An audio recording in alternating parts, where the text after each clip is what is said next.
12:30 a.m., November 16th, 1997. Cherika Adams, 8 months pregnant, 4 bullets in her body, pulls onto a stranger's lawn and dials 911. I was following my baby's daddy, Rae Carruth, the football player. He just left. I think he did it. That call, a dying woman narrating her own murder, becomes the prosecution's star witness. What did the NFL do when one of its own became the perpetrator? I've been shot. You've been shot? Where are you at, man? I'm 8 months pregnant.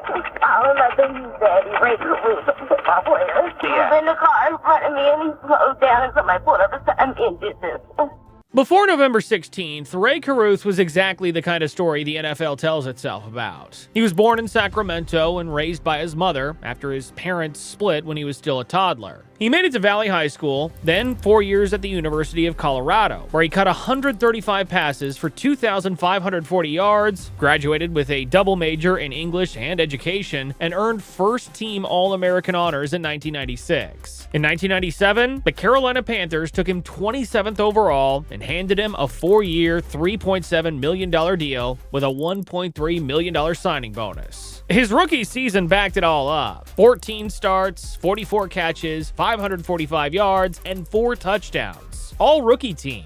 Then, in 1998, he broke his foot on opening day. 4 catches the entire season. By 1999, he was grinding through an ankle injury. The whispers inside the building were getting louder, and the contract carried no injury guarantee, meaning the Panthers were paying for production they weren't getting. His window to earn a next deal was closing fast. Underneath all of that, a judge had already ordered him to pay close to $5,500 a month in child support for his son Ray Jr., born during his sophomore year at Colorado. The mother, Michelle Wright, agreed to accept $2,700 instead, but only if he became more present as a father, a condition he couldn't consistently meet. Bad investments had quietly eaten through what the signing bonus had looked like on paper. The career was stalling, the money was running out, and every month, the numbers got harder to ignore. Then, Cherika Adams told him she was pregnant. She was 24, a Charlotte native building a real estate career. She played Bach through her stomach and read to her unborn son at night. She attended Lamaze classes alongside Carruth. When he demanded an abortion, she refused. A stalling career, mounting child support, and now a 3rd child he had specifically tried to prevent. What came after that refusal wasn't panic or anger. It was a plan, and it took 5 months to put together. What does a man do when the pressure closes in from every direction, and the one thing standing between him and relief is a woman who won't move? Here is where the career story ends and something else entirely begins. Because what came next wasn't a man unraveling under pressure, not a bad decision made in a desperate moment. It was a plan, thought through, priced out, and executed over 5 deliberate months. The man Carruth went looking for was Van Brett Watkins Sr., a nightclub manager with a criminal history long enough that when Carruth found him, Watkins already knew exactly what he was being asked to do. Their first conversation said everything. Carruth laid out what he wanted: hurt Adams badly enough to end the pregnancy. He wanted her beat up to the point where she aborts the child. Watkins told him he didn't do that kind of work. He killed people. And according to Watkins' own testimony in open court, Carruth asked what that would cost. Think about that exchange for a second. This was not a man who snapped. This was a man sitting across from a hitman, negotiating a price, and deciding to keep going. What followed was 180 phone calls across 150 days. Every single one confirmed by phone records. And even that number doesn't capture how far back the planning actually went, because before November 16th, Carruth had already paid Watkins once to assault Adams and force a miscarriage. Watkins never followed through. So the plan didn't start with murder. It started lower, and when that didn't work, it moved up. 2 more men were brought in to complete it. Michael Kennedy would drive the car. Stanley Abram would ride along. The pieces were in place well before the night Carruth chose. And here's what made the trial even more damaging for him. The pattern didn't start with Cherika. Trial testimony revealed that Carruth had made comments about having his other child's mother killed to get out of paying support. Michelle Wright, the mother of his son Ray Jr., Jr., testified that he once told her, almost as a passing remark, not to be surprised if she ended up in a car accident. This wasn't a man pushed to the edge by one pregnancy. This was a documented pattern of thought, a place his mind had been going for years whenever the financial pressure of a child got heavy enough. On the evening of November 15th, Carruth took Cherica to a movie at Stonecrest Shopping Center. Nothing about the night looked different from the outside. They left in separate cars. Leaving his house, Cherica heard him say something into his phone before they pulled out. 3 words. "We're leaving now." She didn't think anything of it. She wrote those words down from a hospital bed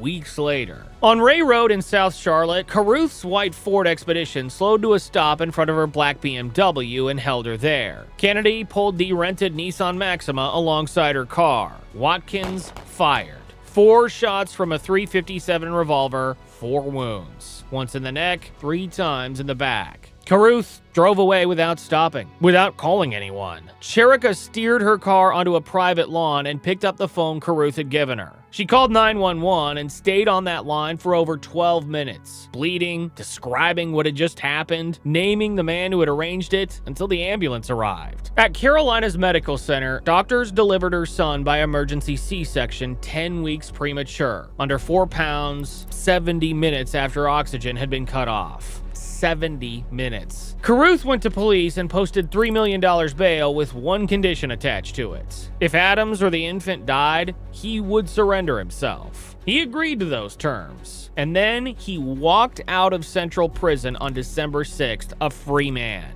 Cherica Adams was in a coma. Her son was alive, but those 70 minutes had done damage that no surgery was going to undo. Carruth was out on bail. And the NFL, the organization that held his contract, that had a morals clause written specifically for moments like this one, had still not said a single word. What exactly was the league waiting for? December 14th, 1999. Cherica Adams died of multiple organ failure after 28 days in a coma. The bail condition was triggered. He didn't walk into a police station. He ran. His own mother gave his location to the FBI. Agents found him the next morning in the trunk of a Toyota Camry in the parking lot of a Best Western in Parker's Crossroads, Tennessee. With him, $3,900 in cash, bottles of his own urine, candy bars, extra clothing, and a cell phone. A man whose signing bonus alone had been $1.3 million, hiding in a car trunk with less than $4,000. The Panthers waived him on December 16th, citing the morals clause in his contract, and the NFL suspended him indefinitely on December 17th.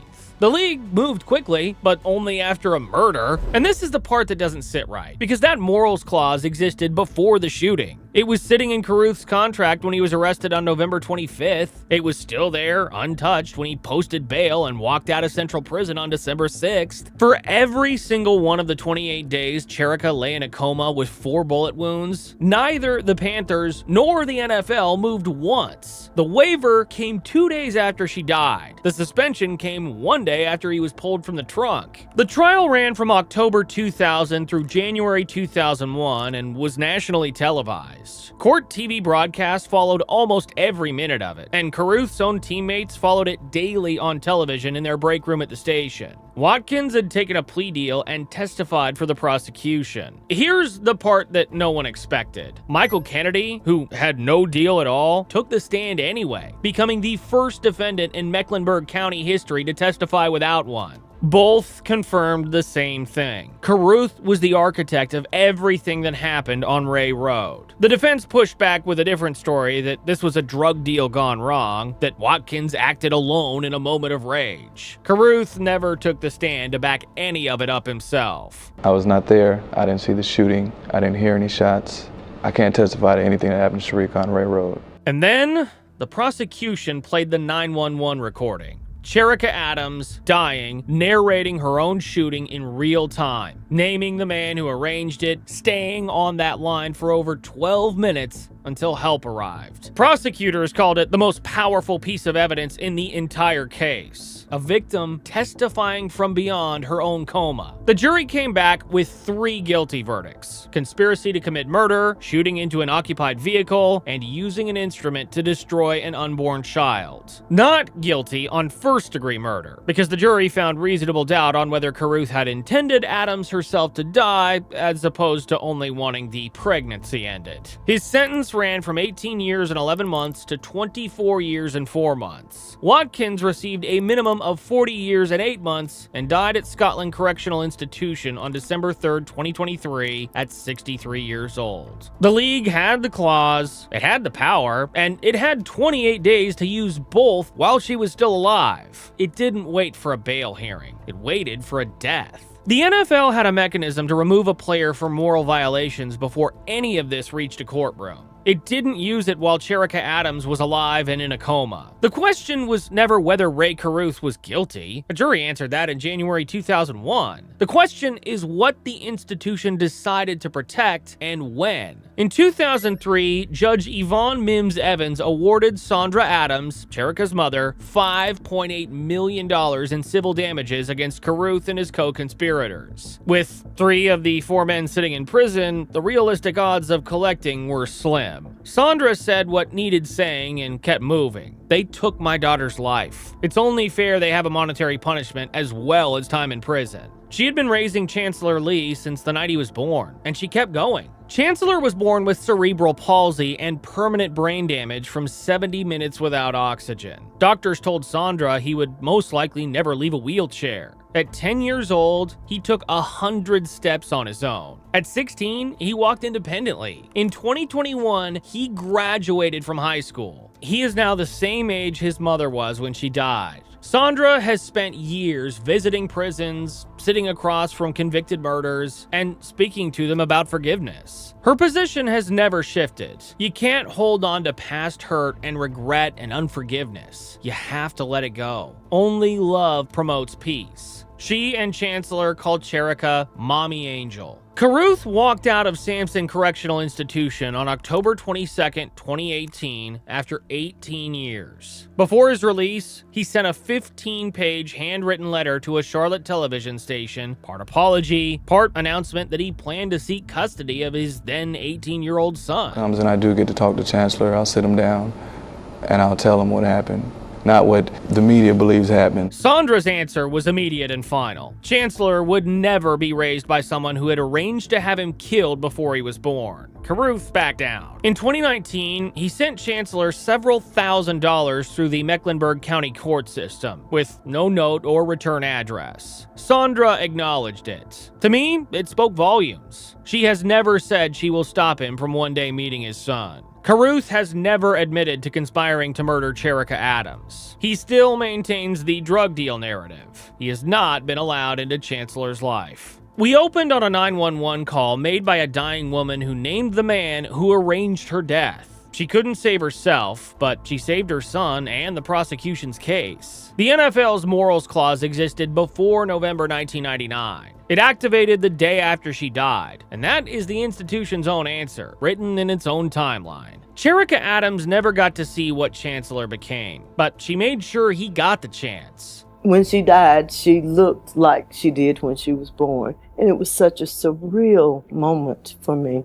If this story meant something to you, hit super thanks. It's the fastest way to tell me these stories are worth telling. And if you want more stories like this, subscribe, because we have more fascinating stories coming your way.